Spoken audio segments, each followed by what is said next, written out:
Next ہے subject matter of ڈاور. اب کون کون سی چیزیں ہیں جو ڈاور کے طور پہ حق مہر کے طور پہ ادا کی جا سکتی ہیں. اس میں فکس سم آف منی ہے, کچھ رقم طے کر لی جاتی ہے. پھر اس کے بعد کوئی بھی ایسی پراپرٹی جس کی کوئی مالیت ہو, جس کی کوئی ویلیو ہو, وہ چیز ڈاور کے طور پہ ادا کی جا سکتی ہے. پھر اس کے بعد پراپرٹی جو ہے وہ لازمی طور پہ ایگزسٹنگ ہو, وہ موجود ہو, اور ڈاور ایسا ہو, سبجیکٹ میٹر ایسا ہو ڈاور کا جو اسلام کے اندر, جو قانون کے اندر پروہیبٹڈ نہ ہو, اس کے اوپر کوئی ممانعت نہ ہو. نیکسٹ ہیڈنگ ہے اماؤنٹ آف ڈاور. اب کوئی بھی میکسیمم لمٹ اماؤنٹ کے اوپر نہیں لگائی گئی, جتنی مرضی بڑی رقم حق مہر کے طور پہ دی جا سکتی ہے, لیکن جو رقم ہے یہ اس سے کم نہیں ہونی چاہیے جتنی قانون نے پرسکرائب کی ہے, جتنی قانون نے بیان کی ہے. مطلب اس کے اندر جو منیمم لمٹ ہے وہ پرسکرائبڈ بائی لا ہونی چاہیے, اور جو میکسیمم لمٹ ہے وہ کوئی لمٹ نہیں ہے, وہ جتنا مرضی بڑھایا جا سکتا ہے. نیکسٹ ہیڈنگ ہے فکسیشن آف ڈاور. ڈاور کو, حق مہر کو کس وقت فکس کیا جاتا ہے. جو حق مہر ہے اس کو شادی سے پہلے, شادی کے وقت, یا پھر شادی کے بعد فکس کیا جا سکتا ہے, طے کیا جا سکتا ہے. نیکسٹ ہیڈنگ ہے کنفرمیشن آف ڈاور. اب ڈاور کس وقت کنفرم ہو جاتا ہے, جو رائٹ آف ڈاور ہے وہ کس ٹائم کنفرم ہو جاتا ہے. جب کنزیومیشن آف میرج ہو جائے, جب سیکشول انٹرکورس ان کے درمیان ہو جائے, تب حق مہر اجاگر ہو جاتا ہے, یا پھر جب ویلڈ ریٹائرمنٹ ہو جائے, خلوت صحیحہ ہو جائے, تب جو رائٹ آف ڈاور ہے وہ کنفرم ہو جاتا ہے. پھر اس کے بعد اگر دونوں میں سے کوئی ایک پارٹی, شوہر یا بیوی, مر جائے تو اس وقت جو حق مہر ہے وہ واجب الادا ہو جاتا ہے. نیکسٹ ہیڈنگ ہے لائبلٹی ٹو پے. ذمہ داری کس پہ عائد ہوتی ہے حق مہر ادا کرنے کی. تو شوہر اس چیز کا ذمہ دار ہے کہ وہ ڈاور ادا کرے گا, چاہے تو شادی ڈیزالو ہو جائے تب بھی, اور چاہے تو ان کی شادی چل رہی ہو, کنٹینیو ہو. مطلب وہ بیفور ڈیزولوشن آف میرج بھی ادا کرنے کا پابند ہے, اور آفٹر ڈیزولوشن آف میرج بھی ادا کرنے کا پابند ہے. اور اگر کوئی گارڈین میرج ہوئی ہے تو ایسی صورت میں جو گارڈین ہوتا ہے وہ ذمہ دار ہوتا ہے حق مہر کو ادا کرنے کے لیے. نیکسٹ ہے ڈیڈ آف ڈاور. اب جو کانٹریکٹ ہے ڈاور کا وہ اورل بھی ہو سکتا ہے اور ریٹن بھی ہو سکتا ہے, اور اس کو جو کانٹریکٹ آف ڈاور ہے اس کو مہر نامہ کہتے ہیں. نیکسٹ ہیڈنگ ہے کائنڈز آف ڈاور. اب مسلم لا کے اندر ڈاور کو دو کیٹیگریز میں ڈیوائڈ کیا گیا ہے میجرلی. سب سے پہلا ہے اسپیسیفائڈ ڈاور, اور دوسرے نمبر پہ ہے انسپیسیفائڈ ڈاور. اب سب سے پہلے اسپیسیفائڈ ڈاور کو دیکھ لیتے ہیں کہ وہ رقم جو شادی کے وقت یا شادی کے بعد پارٹیز کے درمیان طے کر لی جاتی ہے, جو بھی حق مہر ہے وہ طے کر لیا جاتا ہے. وہ اگر کوئی رقم ہے یا کوئی پراپرٹی ہے وہ طے ہو جاتی ہے تو اس کو اسپیسیفائڈ ڈاور کہا جاتا ہے. اسپیسیفائڈ ڈاور کو ہم مہر مسمہ بھی کہتے ہیں اور مہر عقد بھی کہتے ہیں. نیکسٹ ہے اس میں کلاسیفیکیشن آف اسپیسیفائڈ ڈاور. اب اسپیسیفائڈ ڈاور کو بھی آگے فردر کلاسیفائی کیا گیا ہے. اس میں ہے پرومپٹ ڈاور اور ڈیفرڈ ڈاور. جو اردو میں ان کے لیے الفاظ استعمال ہوتے ہیں, پرومپٹ ڈاور کے لیے لفظ استعمال ہوتا ہے معجل حق مہر کا, اور جو ڈیفرڈ ڈاور ہے اس کے لیے لفظ استعمال ہوتا ہے غیر معجل.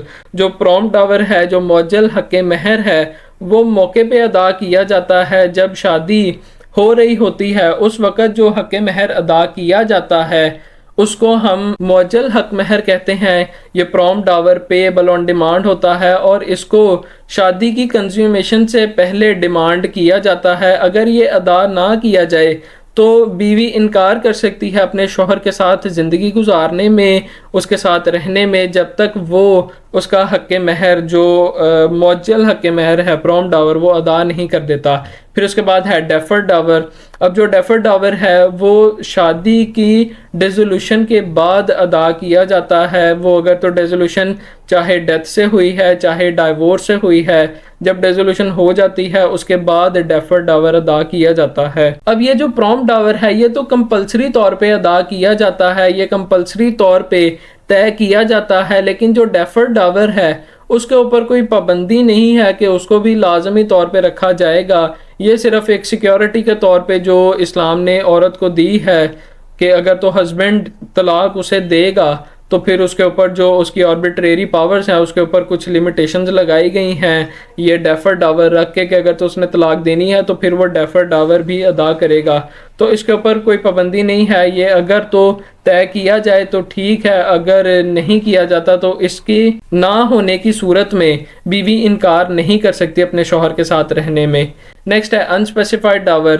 اب وہ ڈاور جو نہ تو شادی سے پہلے نہ شادی کے وقت نہ شادی کے بعد طے کیا جائے اس کو انسپیسیفائڈ ڈاور کہتے ہیں. اس کو آگے کلاسیفائی کیا گیا ہے پراپر ڈاور کے اندر. اب جو پراپر ڈاور ہے اس کا ریفرنس سوشل سٹیٹس کی طرف کیا جاتا ہے جو وائف کا ہوتا ہے, یا پھر جو وائف کی پرسنل کوالیفیکیشنز ہوتی ہیں اس کے اوپر ڈیپینڈ کرتا ہے. اس کے اندر کچھ فیکٹس ہیں جیسے کہ لوکل کسٹم ہوتا ہے سوسائٹی کا, اس کے ذریعے سے جو اماؤنٹ ہوتی ہے پراپر ڈاور کی وہ ڈٹرمن کی جاتی ہے, یا پھر جو پرسنل سکل یا کوالیفیکیشن ہوتی ہے بیوی کی اس کے اکارڈنگ ڈٹرمن کیا جاتا ہے, یا پھر جو سوشل پوزیشن ہوتی ہے ہسبینڈ کی اس کے مطابق ڈٹرمن کیا جاتا ہے, یا پھر جو سوشل سٹیٹس ہوتا ہے بیوی کے والد کا اس کے مطابق ڈٹرمن کیا جاتا ہے, یا پھر جو اماؤنٹ آف ڈاور ہے اس کو فکس کرتے وقت جو بیوی کی بہن یا پھر اس کی پیٹرنل آنٹ یا دوسرے قریبی رشتہ دار ہوتے ہیں ان کو بھی مد نظر رکھا جاتا ہے. نیکسٹ ہیڈنگ ہے کوسچن بیفور کورٹ. عدالت کے سامنے کون سا سوال کھڑا ہوتا ہے. جہاں تک بات ہے ڈاور کی, چاہے وہ اسپیسیفائڈ ہو یا انسپیسیفائڈ ہو, تو عدالت اس چیز کو مد نظر رکھتی ہے کہ کس وقت جو پیمنٹ ہے وہ واجب الادا ہوئی تھی, وہ کس وقت ادا کرنی تھی. نیکسٹ ہے اس میں اماؤنٹ آف ڈاور. اب جو اماؤنٹ ہے ڈاور کی وہ فکس بھی ہو سکتی ہے اور نہیں بھی ہو سکتی. اگر تو وہ فکس ہوگی تو پھر وہ منیمم لیول سے کم نہیں ہونی چاہیے جو قانون پرسکرائب کرتا ہے, اور اس کے اندر جو منیمم ڈاور ہے حنفی لاء کے اکارڈنگ وہ 10 درہم ہوتا ہے, جو ملکی لاء ہے ان کے مطابق 3 درہم ہوتا ہے, شافعی لاء کے مطابق کوئی منیمم لمٹ نہیں ہے, اور شیعہ لاء کے مطابق بھی کوئی منیمم لمٹ نہیں ہے. اور میکسیمم لمٹ کے اندر جو سنی لاء ہے وہ کوئی فکس میکسیمم ڈاور بیان نہیں کرتا, لیکن جو شیعہ لاء ہے وہ کہتے ہیں کہ جو میکسیمم اماؤنٹ ہے ڈاور کی وہ 500 درہم سے زیادہ نہیں ہونی چاہیے. نیکسٹ ہے اس میں ایڈیشن آف ڈاور. شوہر کسی بھی وقت شادی کے دوران انکریز کر سکتا ہے, بڑھا سکتا ہے ڈاور کی رقم کو, چاہے تو جو ڈاور ہے اس کو ریلنکوش کر دیا گیا ہو, ختم کر دیا گیا ہو, یا پھر اگر عدت چل رہی ہے اس وقت بھی جو ریمیشن ہے ڈاور کی بیوی کی طرف سے اسے ہبات المہر کہتے ہیں, کہ جو مہر ہے اس کا تحفہ دے دیا گیا ہے شوہر کو, اس کو چھوڑ دیا گیا ہے, ریمیشن کر دی گئی ہے, ختم کر دیا گیا ہے بیوی کی طرف سے. نیکسٹ ہے اس میں ان لافل پارٹ آف اسپیسیفائڈ ڈاور. جو غیر قانونی حصہ ہوتا ہے اسپیسیفائڈ ڈاور کا وہ ریکور نہیں کیا جاتا, صرف قانونی حصہ ریکور کیا جاتا ہے. نیکسٹ ہیڈنگ ہے ریمیشن آف ڈاور. اب بیوی جو حق مہر ہے اس کو ریمٹ کر سکتی ہے, اس کو ختم کر سکتی ہے اپنے ہسبینڈ کی فیور میں بھی اور اس کے جو لیگل ہیئرز ہیں ان کی فیور میں بھی, لیکن اس میں کنڈیشن ایک آ جاتی ہے کہ جو ریمیشن ہے وہ لازمی طور پہ فری کنسنٹ کے اوپر ڈیپینڈ کرتی ہو, اس کے اندر کوئی کوئرژن, انڈیو انفلوئنس, کوئی بھی زور زبردستی نہ ہو, کچھ بھی نہ ہو, صرف فری کنسنٹ کی بنیاد پہ ریمیشن کی جا سکتی ہے. نیکسٹ ہیڈنگ ہے ریمیڈیز آف وائف. تو بیوی کے پاس کون کون سی ریمیڈیز موجود ہوتی ہیں. جہاں تک بات ہے پرومپٹ ڈاور کی, تو اگر پرومپٹ ڈاور ادا نہیں کیا جاتا تو ایسی صورت میں جو بیوی ہے وہ انکار کر سکتی ہے اپنے شوہر کے ساتھ رہنے میں, اور وہ جب تک اس کا حق مہر ادا نہیں کر دیتا تب تک وہ بیوی اس کے ساتھ اگر نہیں رہے گی تو وہ اس کے اوپر کوئی بھی ایکشن نہیں لے سکتا. اور یہ بیوی کے لیے کمپلیٹ ڈیفنس ہے. اگر تو شوہر دعویٰ دائر کرتا ہے ریسٹیٹیوشن آف کنجوگل رائٹس کا, تو بیوی اس میں کہہ سکتی ہے کہ اس نے میرا حق مہر ادا نہیں کیا, اس وجہ سے میں اس کے ساتھ زندگی نہیں گزار رہی, میں اس کے ساتھ نہیں رہ رہی, میں اس کے ساتھ زوجیت ادا نہیں کر رہی. اب بیوی خود بھی, اور اگر وہ مر جاتی ہے تو اس کے لیگل ہیئرز بھی دعویٰ دائر کر سکتے ہیں حق مہر کو وصول کرنے کے لیے. نیکسٹ ہے اس میں ڈیفرڈ ڈاور. تو ڈیفرڈ ڈاور کی صورت میں اگر تو ریزولوشن آف میرج جب ہو جائے، چاہے وہ ڈیتھ سے ہو چاہے ڈائیورس سے ہو، تو یہ واجب الادا ہو جاتا ہے اگر اس کو ادا نہ کیا جائے۔ تو اگر بیوی مر بھی جائے تو اس کے جو لیگل ہیئرز ہیں وہ دعویٰ دائر کر سکتے ہیں ڈیفر ڈاور کو وصول کرنے کے لیے۔ نیکسٹ ہیڈنگ ہے institution of suit for recovery of dower. اگر تو ڈاور حق مہر ادا نہیں کیا گیا تو بیوی اس چیز کی حقدار ہے کہ وہ دعویٰ دائر کر دے اپنے ان پیڈ ڈاور کی صورت میں اس کی ریکوری کے لیے۔ نیکسٹ ہیڈنگ ہے limitation for filing suit for recovery of مہر۔ اب کچھ لیمیٹیشنز ہیں دعویٰ دائر کرنے کے اوپر۔ جہاں تک بات ہے پروم ڈاور کی، تو جو پیریڈ آف لمیٹیشن ہے پروم ڈاور کا دعویٰ دائر کرنے کے لیے تو وہ 3 سال ہے، اور یہ 3 سال اس وقت شروع ہوتے ہیں جب ڈاور کی ڈیمانڈ کی جاتی ہے کنٹینیوس آف میرج کے دوران، جب شادی چل رہی ہوتی ہے، اور اگر میرج ڈیزالو ہو جائے چاہے تو ڈیتھ سے چاہے ڈائیورس سے، تب یہ جو 3 سال کی مدت ہے یہ شروع ہو جاتی ہے۔ نیکسٹ ہے ڈیفر ڈاور۔ اب ڈیفر ڈاور کی صورت میں جو پیریڈ آف لمیٹیشن ہے وہ بھی 3 سال ہے، جب شادی ختم ہو جاتی ہے ڈیزالو ہو جاتی ہے چاہے ڈیتھ سے چاہے ڈائیورس سے، تو ایسی صورت میں 3 سال کے عرصے کے اندر اندر دعویٰ دائر کرنا ہوتا ہے سوٹ فار ریکوری کے لیے۔ نیکسٹ ہے non payment of prompt dower and restitution of conjugal rights, کہ اگر تو پروم ڈاور ادا نہیں کیا گیا تو پھر کیا نتائج ہوں گے۔ اگر پروم ڈاور معجل حق مہر ادا نہیں کیا گیا تو ایسی صورت میں جو بیوی ہے وہ شوہر کے ساتھ رہنے سے انکار کر دیتی ہے، اور جو سیکشول انٹرکورس ہے وہ اس کو ایڈمٹ کرنے سے بھی انکار کر دیتی ہے، اور یہ تب تک انکار کر سکتی ہے جب تک پروم ڈاور ادا نہیں کیا جاتا۔ نیکسٹ ہیڈنگ ہے ریلنکوشمنٹ آف ڈاور۔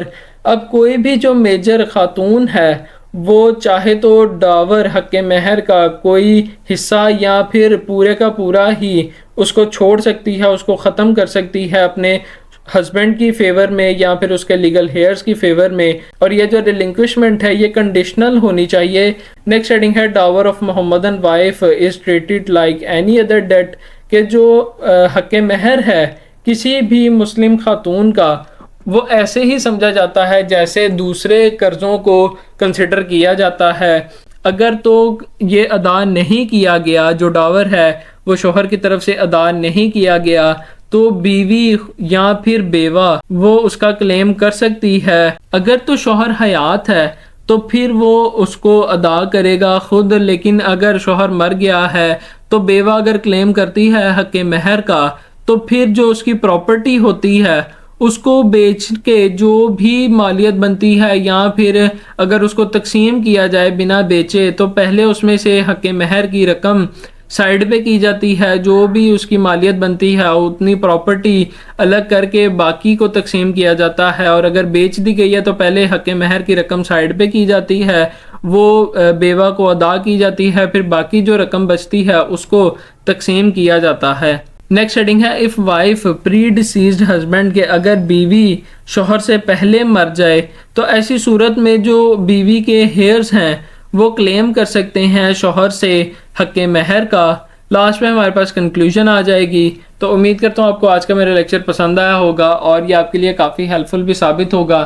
جاتے جاتے آپ سے ریکویسٹ ہے کہ چینل کو سبسکرائب کریں، بیل آئیکن پہ پریس کریں، اور اس ویڈیو کو اس لیکچر کو اپنے دوستوں کے ساتھ زیادہ سے زیادہ شیئر کریں۔